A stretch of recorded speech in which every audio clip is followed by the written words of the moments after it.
COVID ini sudah jadi isu besar di nasional, dan malam hari ini telah kami sengaja undang kelima Ikatan Dokter Maluku Utara. Silakan Pak Dokter. Saya dulu. Yang kedua kami undang dan hormat ini. Jadi kita membayangkan sebuah ruang diskusi malam hari ini akan menjadi tentang isu-isu terkini itu akan didorong dengan argumentasi yang baik dan tentunya dengan mengharapkan semua bisa bersinergi dalam berdiskusi. Kemudian kami undang Pakung Rem Korem 152 Babula Mayor Pak Hotman. Silakan Dr. Sita Alkatiri MKes. Terima kasih Bu Dokter. Teman-teman Akademika Club, diskusi pada malam hari ini sama berbahagia. Kelima narasumber telah berada di tempat. Kita sambil menunggu dari pihak Polda Maluku Utara yang diwakili oleh Dirkrimsus Polda Maluku Utara masih sementara dalam perjalanan, yang akan menjadi narasumber yang sengaja kami taruh di bagian kanan ini. Kita berikan aplaus untuk orang baru yang tiba di Maluku Utara. Mudah-mudahan ini segar malam hari ini. Silakan Bang Katon. Karena itu setiap narasumber, karena ini aturan main di Akademika Club, kita beri kesempatan berimbang antara forum dan narasumber. Mudah-mudahan kita kebutuhan tentunya dengan spesifikasi institusi masing-masing untuk memberikan penjelasan. Baik, kami akan memulai dengan mempersilakan kepada Dinas Tenaga Kerja Provinsi Maluku Utara Pak Abdul Latif STMP. Silakan Pak. Terima kasih. Assalamualaikum warahmatullahi wabarakatuh. Yang diamankan dalam Perda Provinsi Maluku nomor 37 tahun 2002 tentang Dinas Tenaga Kerja. Tenaga kerja asli itu adalah dilaksanakan oleh Kementerian Tenaga Kerja untuk tahap pertama. Jadi TKA yang masuk ke Indonesia itu lewat notifikasi, kalau dulu namanya izin masuk atau kita ya. Sekarang itu sudah ganti nama namanya notifikasi. Seluruh notifikasi itu diterbitkan oleh kementerian. Kami cuma melaksanakan untuk tidak pengawasan. Itu tahap pertama, sehingga untuk perpanjangan itu baru didaftarkan ke dinas terkait sesuai dengan kewenangannya. Apabila dia berada dalam 2 kabupaten, maka kewenangannya itu berada di provinsi. Sedangkan untuk perpanjangan 1 kabupaten itu ada di kabupaten masing-masing. Itu sesuai kewenangannya masing-masing. Sedangkan izin tinggal atau ITAS itu adalah kewenangan kami atau imigrasi. Kalaupun dari kami adalah cuma sekedar rekomendasi bahwa orang itu memang betul-betul bekerja sesuai dengan notifikasi yang ada di sini. Jadi kemudian dengan bekerja dalam wilayah tertentu. Itu dari sektor kewenangan dan representasi. Sedangkan terkait dengan isu virus ini,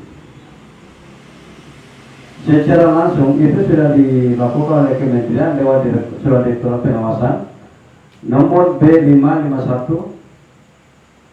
pada waktu tentang jadi terjadi pembatasan atau melarang TKA yang masuk dan keluar dari wilayah kerja atau wilayah Indonesia. Jadi setelah keluarnya pengumuman kementerian atau presiden, itu orang yang ada di site tidak bisa keluar dan orang baru juga tidak bisa masuk. Itu instruksi dari kementerian dari pusat. Jadi kami yang itu dalam pengawasan bahwa memang ada beberapa info terjadi, yaitu pada bulan awal kalau nggak salah.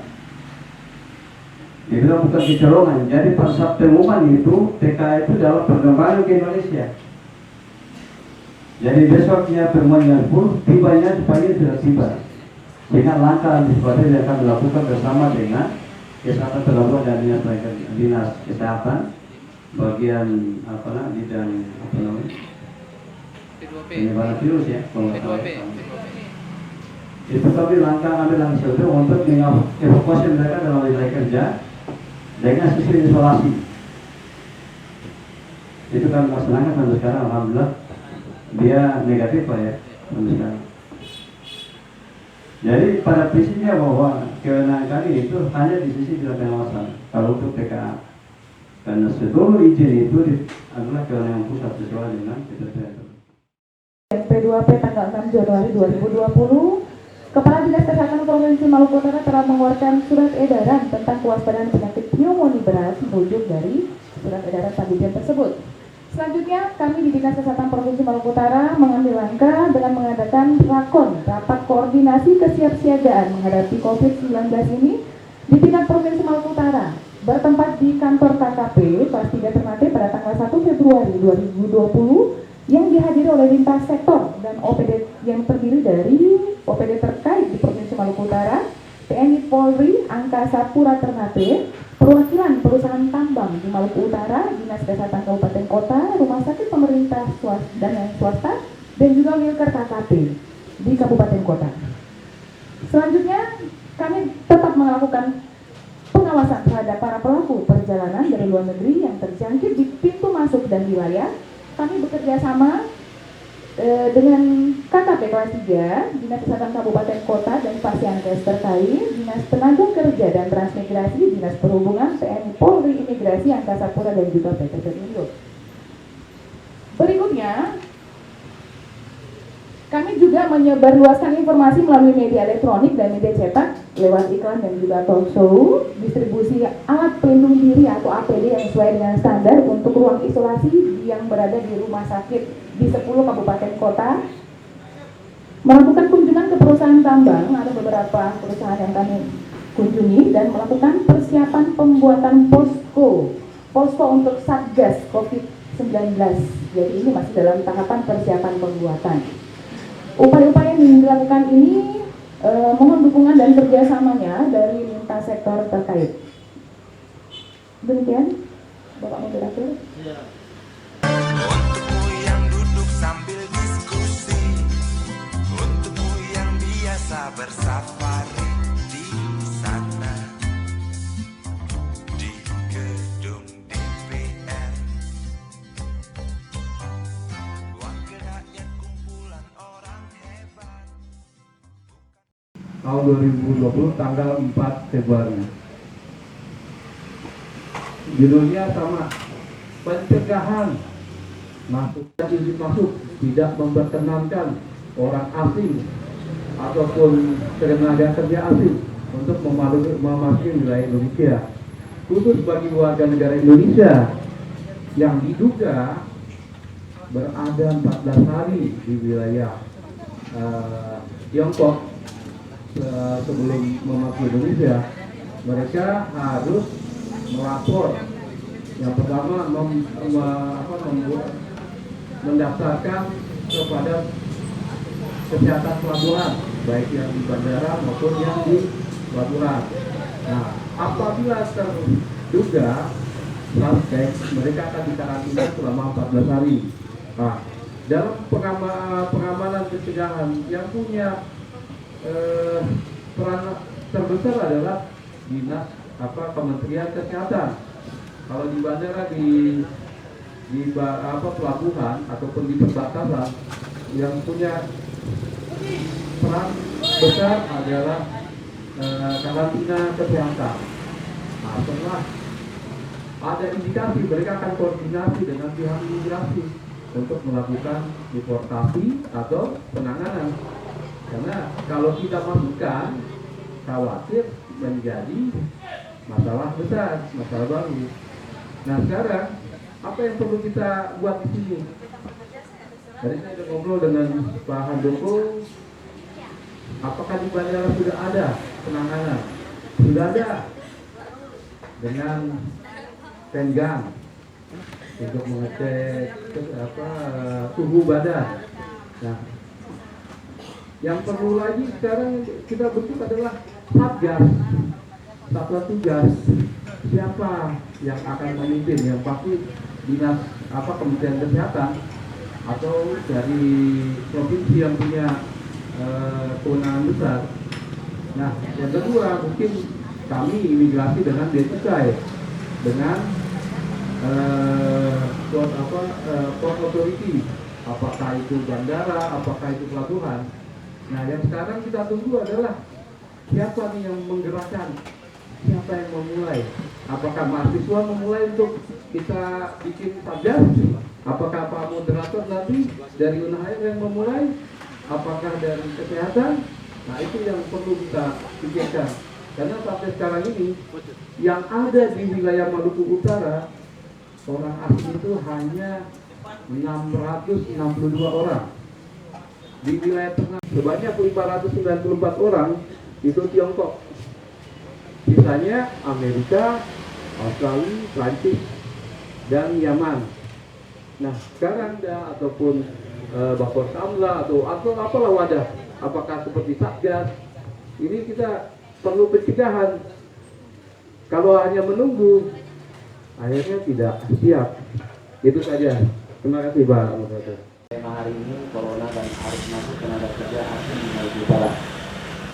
Kami selaku prajurit TNI punya asas komando, satu komando. Sebagaimana kita ketahui bersama, TNI sudah berperan aktif secara nasional. Secara nasional TNI sudah berperan aktif dalam hal menghadapi isu corona, wabahnya corona. Dikaitkan kepada Undang-Undang Pertahanan Negara, prajurit TNI di sana dikatakan di pasal 4-nya dia memiliki fungsi atau peranan untuk menjaga kedaulatan, keutuhan dan keselamatan bangsa. Nah, dikaitkan dengan wabah corona saat ini di wilayah kita Indonesia, mungkin baru beberapa wilayah. Kita kembali kepada wilayah Provinsi Maluku Utara, mungkin saat ini belum ada case ya itu ya. Belum ada case ya Pak Dok? Belum ada case. Nah, namun TNI sudah mengantisipasi. Tadi saya katakan karena adanya asas kesatuan komando. Di sini yang mau diantisipasi sebelum terjadi mungkin di wilayah Provinsi Maluku Utara,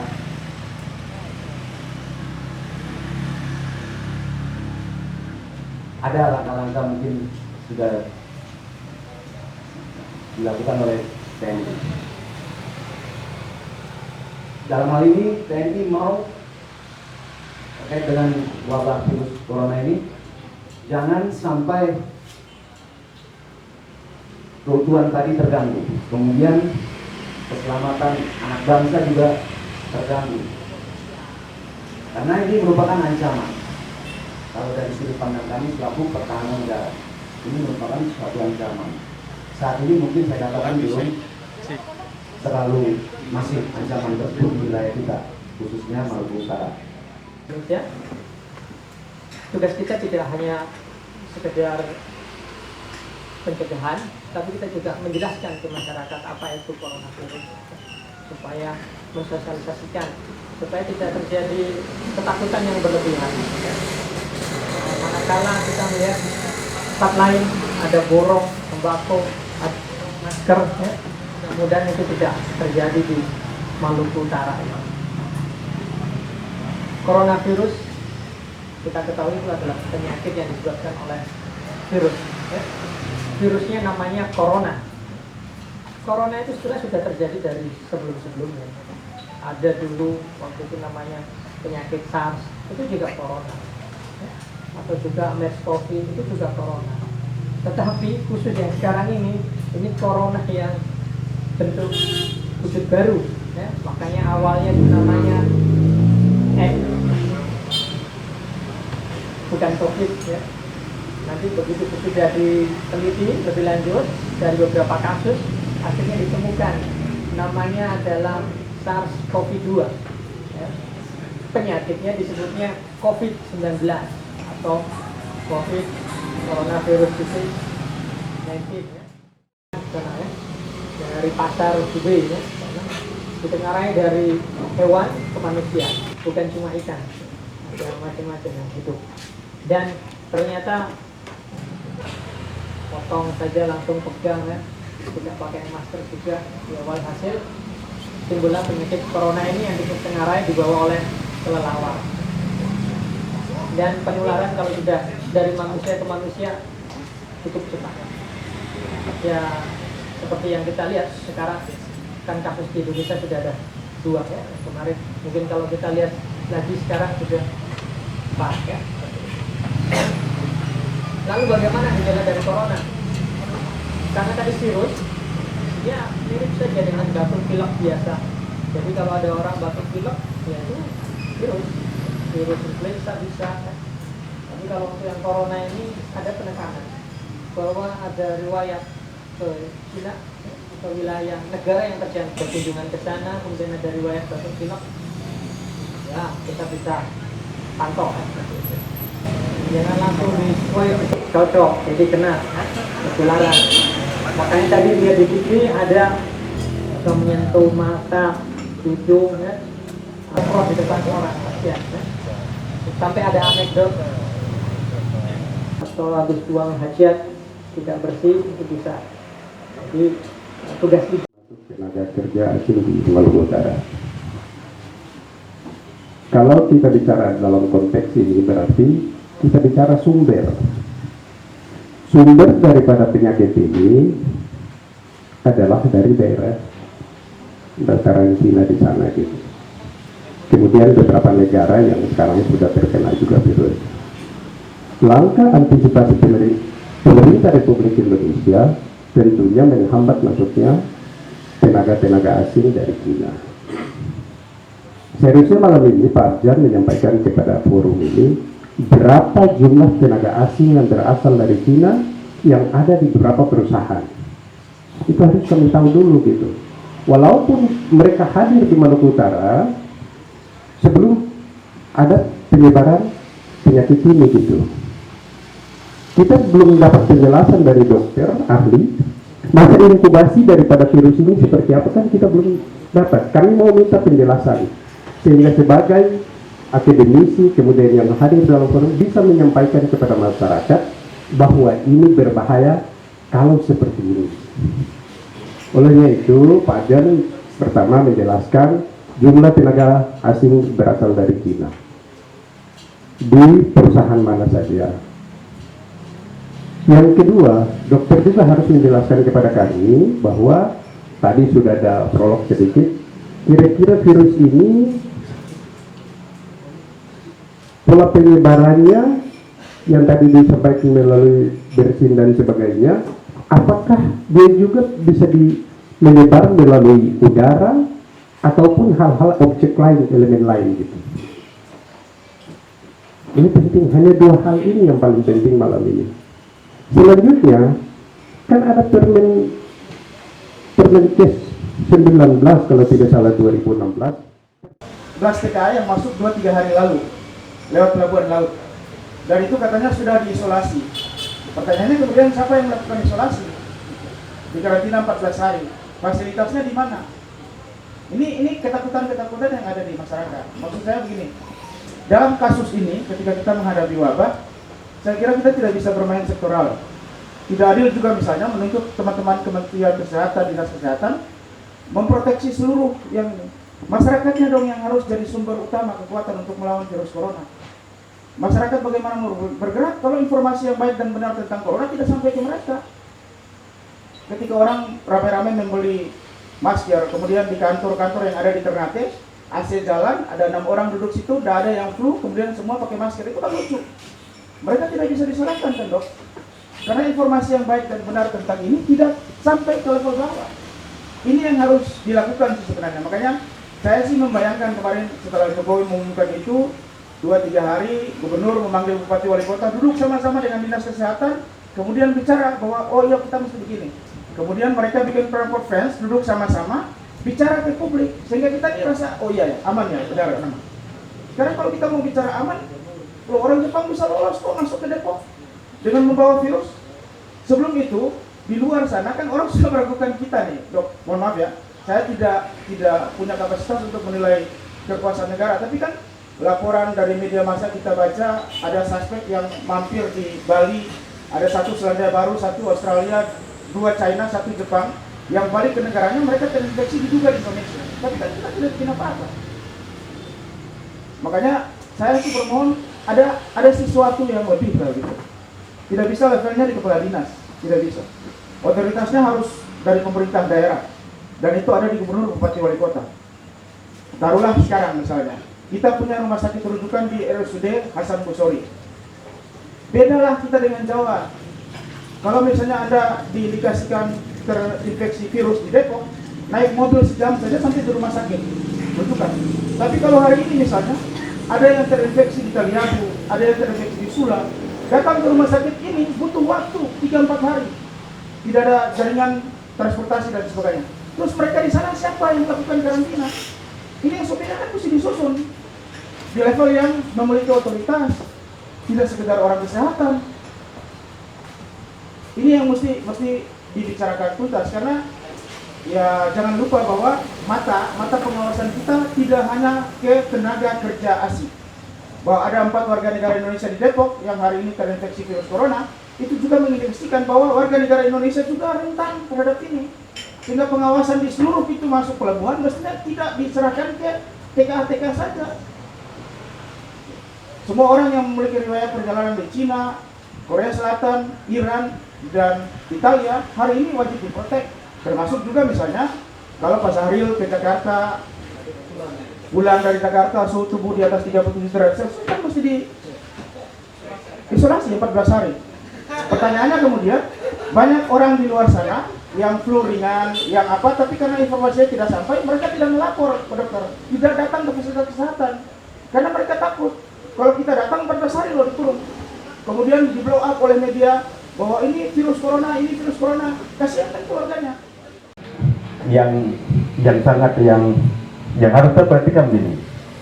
Yang tadi disinggung misalkan bahwa ini harus di karantina di mana dan di provinsi di mana, dan terus yang di 10 kabupaten kota ya, Bu. Yang bertanya begini, apakah pada saat dia dideteksi misalkan atau terduga kena virus corona pada awal dia hanya flu biasa dan dia parah sekali, yang sekarang penanganannya yang mana lebih baik? Apakah dari awal atau sudah parah gitu? Nah, masalahnya di kita provinsi Maluku Utara ada enggak yang mendeteksi dengan cepat yang hal yang kayak gitu.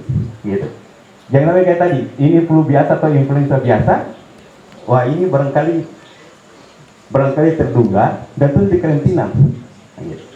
Jadi ada enggak alat kita yang sekarang yang pas di provinsi Maluku Utara ini yang bisa mendeteksi dengan cepat gitu. Karena jangan takut gini, karena masyarakat misalkan kurang informasi, dan kita di provinsi Maluku Utara ini keterbukaan informasi itu kan sangat minim sekali gitu. Karena kurang informasi, jangan sampai pada saat parah baru masuk gitu. Nah, sehingga saya harap yang satgas yang mengenai satgas itu kan haruslah pemerintah daerah yang harus ambil langkah lah gitu. Ini mumpul di tahun anggaran baru. Ada anggota DPR yang sekarang ini mumpul tahun anggaran baru gitu. Kalau seandainya misalkan ini bisa diadakan dengan cepat, bahwa yang kalau seandainya ada terduga corona dan kita bisa mendeteksi lebih cepat, itu kan lebih bagus daripada dia sudah akut gitu. Karena ini virus, karena ini mau tidak mau nantinya akan juga datang di sini gitu. Karena ini virus gitu. Di masalah transportasi yang apa yang kita lihat sekarang ini masih minim, jauh masih minim. Yang baru agak bagus itu hanya di DKI, yang lain itu masih minim. Kalau sensor suhu yang kayak gitu juga tidak mengindikasi. Kalau dia misalkan jalan dari sana agak cepat-cepat, suhunya pasti naik gitu. Nggak sakit, suhunya juga pasti naik gitu. Apalagi di sini suhunya naik dan langsung di karantina, ini kan rawan gitu. Jadi untuk transportasi itu cuma aja di DKI, dan malam yang ada informasi itu dari teman-teman MPI Medan itu, dan termasuk di Medan gitu. Yang paling terakhir begini, ini kan sudah ada contoh dari 4 negara, ya termasuk Vietnam lah. Vietnam itu bahwa penyelesaian kasus virus corona itu kan 100%. Apakah sudah ada informasi yang di kita di sini yang kita di sini. Bagaimana penanganannya? Gitu. Yang informasi ini kan sudah 4 hari yang lalu nih. 4 hari yang lalu bahwa ada negara-negara, 3 negara Asia Tenggara dan 1 negara Afrika itu kasus virus corona itu bisa diselesaikan 100%. Bahwa 100% penyembuhan. Apakah kita sudah mengcover ini atau kita cuma duduk-duduk tunggu satgas. Nanti orang terpapar banyak baru kita paling baik. Saya malam itu mulai tepat maghrib, saya jalan-jalan itu di sini sekarang untuk mencuci tangan dan masker itu sudah di apotek itu sudah habis. Coba bayangkan, ya, aja bayangkan hal yang kayak gitu. Nah, makanya dari mulai diskusi ini barangkali dari mudah-mudahan ada rekomendasi dari akademia klub ini yang paling kurang yang tadi itu, bahwa secepatnya menyediakan alat deteksi yang bagus itu. Jangan sampai suhu naik batuk sedikit tak karantina. Siapa mau karantina padahal barangkali cuma flu biasa. Gitu. Yang kedua itu belajar dari 4 negara yang tadi, 3 negara ASEAN dan 1 negara Afrika. Bagaimana penanganan itu? Gitu. Jangan hanya kita sibuk-sibuk impres nomor berapa, sedangkan yang impres sendiri itu tidak masuk di dalam pendidikan. Yang impres itu, yang impres. Yang padahal yang tempat berkumpul banyak itu di dunia pendidikan, kampus atau apa itu.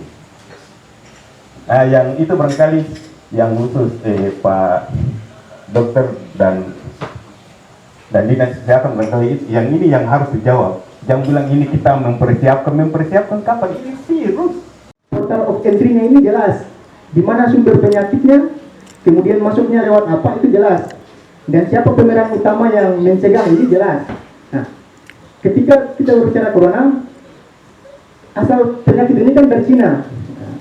Sumber masuk portal of entry-nya itu kemudian lewat bandara, kemudian lewat pelabuhan, kemudian ada artikel terbaru lagi, bukan cuma dari benda hidup orang, tapi ini media selularnya itu dari benda mati juga, dan bisa 5-9 hari itu bisa hidup di benda mati itu. Nah, ketika kita bicara ini, orang yang berperan penting itu transmigrasi ataupun orang yang berwenang untuk memberikan akses orang masuk ataupun barang masuk ke Indonesia. Ini ibarat kalau dalam rumah itu transmigrasi dan sebagainya mengizinkan orang masuk ini, disuruh masuk ke dalam rumah. Nah, setelah masuk baru disuruh dinas kesehatan dan sebagainya, ayo bikin penelitian dan sebagainya. Padahal ketika berbicara tentang portal entry-nya ini, peran pertama itu transmigrasi dan sebagainya ini, dengan orang yang mengizinkan orang masuk dan sebagainya. Nah, kita berkaca pada Arab Saudi sangat keras, walaupun orang beribadah saja dilarang. Sedangkan Indonesia ini kita lihat itu agak istilahnya kebijakannya kuat tapi masih diberikan kelonggaran. Kalau di mana?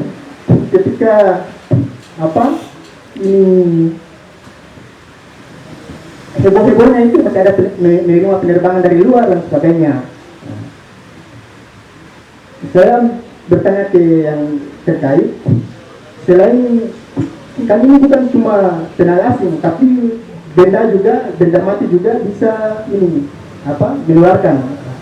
Sejauh mana langkah kemudian diambil oleh instansi terkait untuk mencegah ini? Nah, jangan sampai di kertaran depan itu jebol, kemudian keluar suruh dinas kesehatan penyuluhan dan sebagainya, suruh orang beli masker dan sebagainya. Padahal di depan itu membiarkan orang penyakit itu masuk. Nah, mungkin demikian.